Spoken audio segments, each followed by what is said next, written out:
هذه وحدة تحكي كيف جدتها ضاعت في العمرة. تقول أبويا في يوم من الأيام قرر فجأة إنه يصير مسلم، وإحنا نايمين يركض عندنا، يلا يلا يلا قوموا وقت العمرة وقت العمرة. صحينا مربوشين، أبويا إيش الهرجة، إيش السالفة، إيش فيه؟ قال اليوم لازم نسوي عمرة، وإحنا في الطريق راح أروح آخذ جدتكم وإخواتها عشان يسووا عمرة معانا ويستانسوا.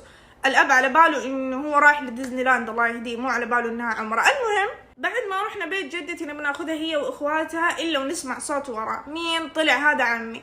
ول ايش القرش الاسلامي اللي جاكم هذا؟ واحنا ابوي يقول له يا ابن الحلال سيبنا نبي نسوي عمره ونكفر ذنوبنا خلاص يا ادمي. قال تسوي عمره بدوني الا تخاسي وتعقب، ويحلف على ابوي انه هو ياخذ نص خالاتي وابوي ياخذ نص الخالات الثانيه.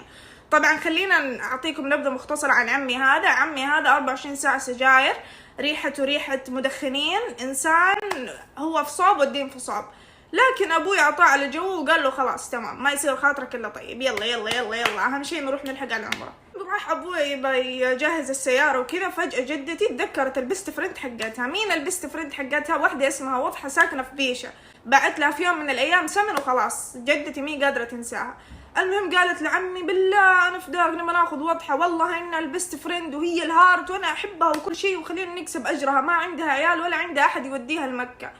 قام عمي قال ازهلي خلاص ابشري انا باخذها معانا، وراح دق على ابوي يبى ياخذ رايه. لما دق على ابوي كذا يطالع في الجوال اللي ايش هذا اخوي اللي هو في صوب الدين في صوب. قام قال له الله يكتب اجرك يا اخوي علي، ابشر ما يصير خاطرك الا طيب انت وامي. المهم رحنا مرينا عند وضحة واخذناها هي وزوجة ولدها. طبعا الحين حتقولوا لي قبل شوية قايلت لنا انه هي ما عندها عيال، كيف كذا؟ هي كان عندها ولد بس انه ولدها مات. المهم والسيارة انزحمت فوق ما انها كانت مزحومة، وانا جلست في كبد جدتي كذا زاحمت. جدتي كرهت الساعة اللي جابت وضحة فيها وزحمتنا بزيادة.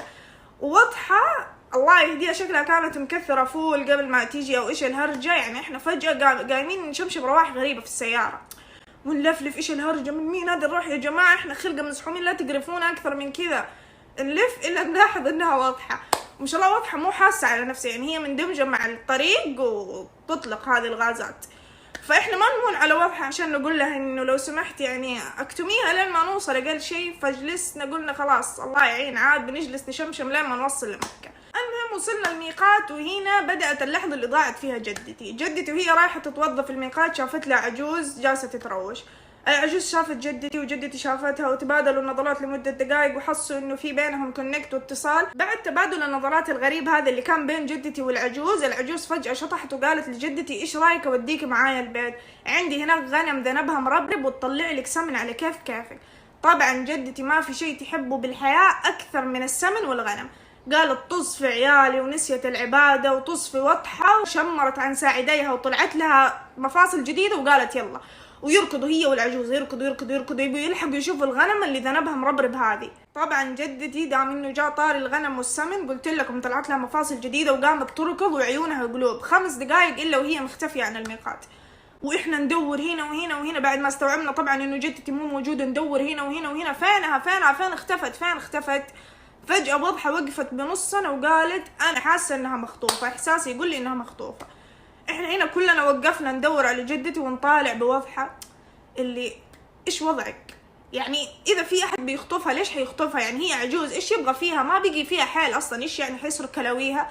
يعني أنت ما غير أزعجتينا بالروايح في السيارة، وكمان الحين اليوم تكلمتي ما طلعت منك إلا الجملة هذه اللي ما لأمها داعي من جد. المهم كملنا ندور على جدتي، وفجأة بدينا شوية نفقد الأمل. اتصلنا عليها 1,000,000 مرة ما ترد، دورنا عليها في الميقات وفي الأماكن اللي جنب الميقات برضو مو موجودة. خلاص بدأ اليأس يتسلل لداخلنا، وأبوي عطاه وضعية حياة الفهد ويحاول يتخيل حياته بدون أم ومدري إيش. فجأة دقت علينا جدتي. أول ما جدتي اتصلت إلا وضحت صارخ من ورا الخاطف يدق بسرعة ردوا.